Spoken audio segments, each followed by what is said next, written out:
Did you know that you can prevent repeat key taps using filter keys? If you want to know more about this, make sure to keep watching on this short video tutorial.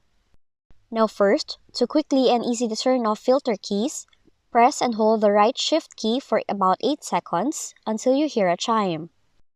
But if it is turned on, a window will pop up and you should press no or click somewhere else on the screen to get rid of the window.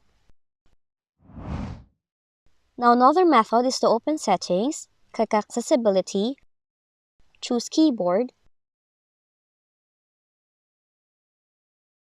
then toggle to turn filter keys off.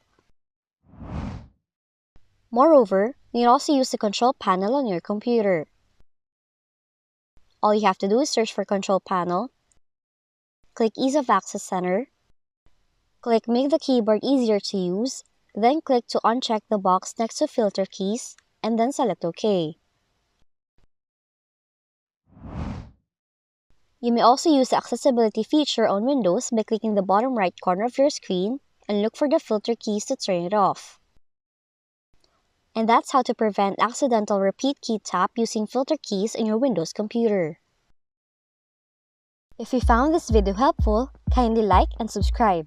You may also click and turn on the notification bell so you can be notified from whenever we release new videos.